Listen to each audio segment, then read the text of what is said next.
Selamat malam, salam sejahtera untuk kita semua. Assalamualaikum warahmatullahi wabarakatuh. Yang terhormat Bapak Dr. Sandi Kosasi, SEMM MKOM sebagai Ketua.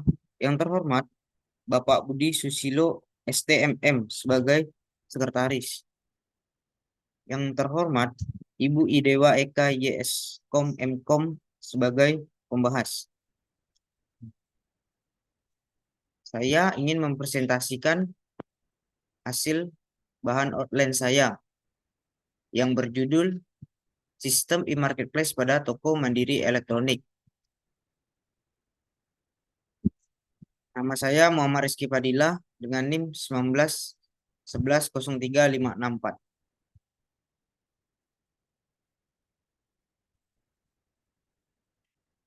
Yang pertama, bab 1, pendahuluan. Bab ini berisi tentang latar belakang, rumusan masalah, batasan masalah, penelitian. Tujuan penelitian memanfaatkan penelitian dan sistematika penulisan. Latar belakang. Dalam beberapa tahun terakhir, e-marketplace telah menjadi fokus perhatian dalam dunia perdagangan elektronik. E-marketplace merupakan sebuah platform daring yang memungkinkan berbagai penjual untuk menawarkan produk mereka kepada konsumen secara online. Smith dan Johnson 2019. Toko-toko elektronik memiliki peluang besar untuk memperluas pasar mereka dengan bergabung dalam e-marketplace, namun menghadapi persaingan yang semakin ketat dan tantangan dalam membangun kepercayaan konsumen, toko elektronik harus mempertimbangkan strategi yang tepat untuk berhasil dalam e-marketplace. Toko mandiri elektronik adalah toko yang bergerak di bidang penjualan alat elektronik seperti lampu, kulkas, mesin cuci, dan lain-lain yang terletak di Jalan Adi Sucipto, Kabupaten Kuburaya, Kalimantan Barat.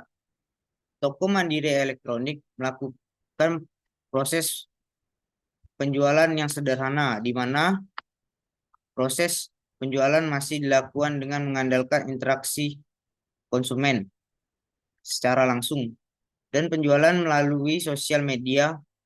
Permasalahannya adalah ketika konsumen berada di luar dari daerah setempat, sulitnya untuk mengetahui produk dengan model dan warna yang dipilih dan kurangnya kepercayaan konsumen dalam membeli produk dengan menggunakan media sosial sehingga membuat penjualan produk semakin sulit. E-marketplace diharapkan dapat mendukung pertumbuhan penjualan online bagi toko mandiri elektronik di Kalimantan Barat dengan menyediakan platform untuk membesarkan produk elektronik secara efisien, termasuk penyediaan informasi yang lengkap dan mempermudah proses pembelian. Sistem ini diharapkan dapat mengatasi hambatan yang mungkin terjadi dalam proses penjualan tradisional.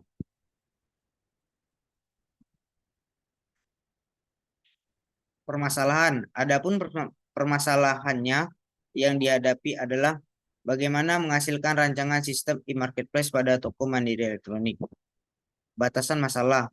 Untuk menjaga fokus penelitian, pembatasan masalah dilakukan dengan tidak membahas retur atau pengembalian barang, serta tidak menyediakan opsi pembayaran seperti PayPal atau kartu kredit, hanya melayani pembayaran melalui transfer bank aplikasi ketiga pihak ketiga seperti Dana, Oppo, dan GoPay.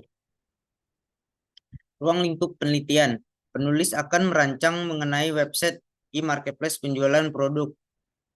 Halaman pengunjung diantaranya adalah dapat melihat informasi mengenai seputar profil, kontak, fitur pencarian, produk gambar, deskripsi, harga produk yang dapat menampilkan berupa galeri gambar produk.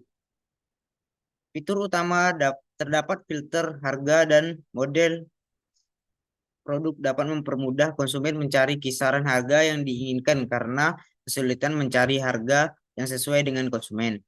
Pada halaman utama, pengunjung dapat melihat informasi produk promo di promo toko mandiri elektronik. Halaman pembelian dapat menampilkan detail produk, penyediaan keranjang belanja.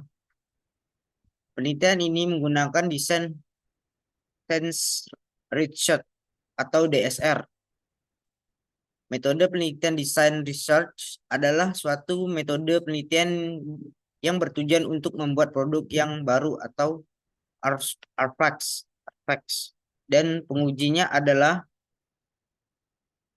produk ini berguna sesuai dengan tujuannya. Tujuan penelitian.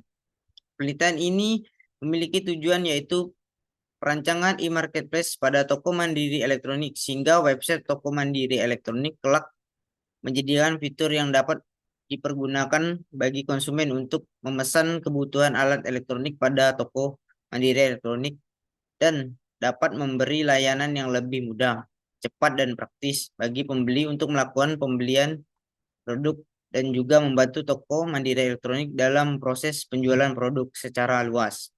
Manfaat penelitian bagi penulis. Penelitian ini memberi manfaat bagi penulis dengan memungkinkannya untuk mengaplikasikan ilmu pengetahuan dan teori yang dipelajari selama perkuliahan di STEMIK Pontianak.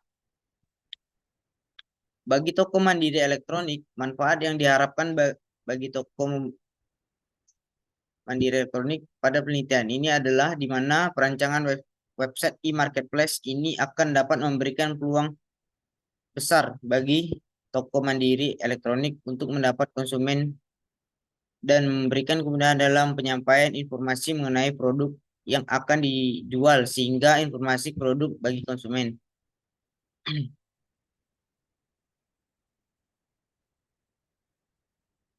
Bagi konsumen, manfaat bagi konsumen memberikan kemudahan dalam penyampaian informasi mengenai produk yang akan dijual sehingga informasi produk bagi konsumen dan calon konsumen dapat diberikan lebih akurat dan proses pemesanan pun lebih efisien sehingga pembelian produk dapat dilakukan di mana dan kapan saja seperti rumah, kantor, sekolah, dan lain-lain.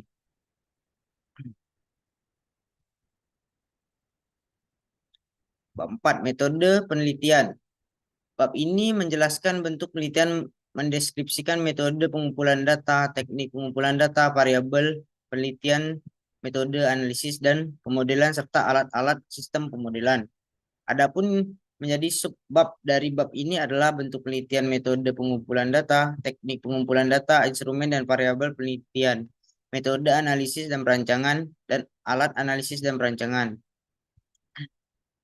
Selanjutnya bentuk penelitian. Bentuk penelitian ini menggunakan bentuk penelitian studi kasus. Studi kasus merupakan metode penelitian yang mendalam untuk memahami peristiwa dan fenomena tertentu, termasuk individu, kelompok, perilaku, dan lainnya, dengan tujuan dapat memaham yang lebih mendalam tentang masalah yang diteliti. Selain itu, penelitian ini menggunakan metode design research atau yang lebih dikenal dengan metode DSR. Terdapat 6 tahapan dari design research metode, yaitu identifikasi masalah, tentukan tujuan untuk solusi, desain dan pengembangan, demonstrasi, evaluasi, dan komunikasi.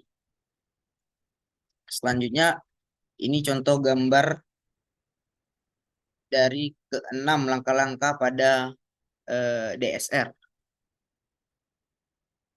Ada identifikasi problem dan metode,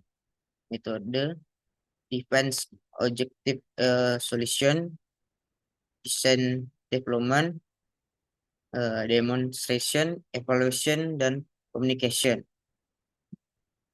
Metode pengumpulan data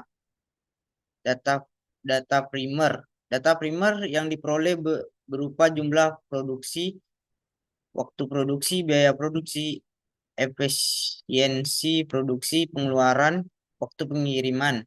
Data primer dapat diperoleh melalui tanya jawab secara langsung dan dipandu melalui pertanyaan-pertanyaan sesuai. Data primer dari observasi dan wawancara menjadi sumber informasi berharga untuk mengoptimalkan proses produksi. Yang selanjutnya, data sekunder. Dalam upaya memperoleh informasi konferensif, data sekunder yang diperoleh berupa profil toko mandiri elektronik, struktur organisasi, visi dan misi, uraian tugas, dan tanggung jawab, serta laporan yang dicetak dari tiap-tiap bagian. Selanjutnya teknik pengumpulan data, yaitu ada observasi, wawancara, studi, dokumentasi.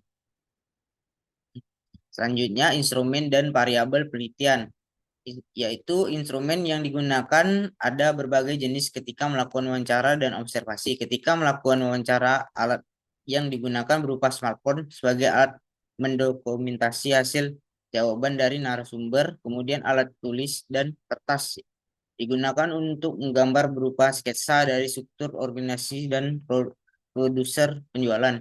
Kegiatan observasi instrumen yang digunakan berupa kamera dari handphone untuk mendokumentasikan beberapa kegiatan yang berlangsung di tempat. Metode analisis dan perancangan. Dalam metode penelitian ini, penelitian memilih metode analisa, yaitu RAD, atau yang lebih disebut Rapid Application Deployment, yang memiliki 4 fase utama, yaitu requirement planning, RAD design workshop, introduction, dan terakhir adalah implementation. Selanjutnya alat analisis dan perancangan. Untuk perancang e-marketplace pada toko mandiri elektronik, penelitian menggunakan Unified Modeling Launch atau UML sebagai alat bantu pemodelan sistem yang akan digunakan. UML merupakan bahasa visual untuk pemodelan dan komunikasi mengenai sebuah sistem dengan menggunakan diagram dan teks-teks. Ya, contohnya yang di bawah ini. Sekian presentasi dari saya, Muhammad Rizky Fadilah. Saya ucapkan terima kasih untuk Bapak dan Ibu.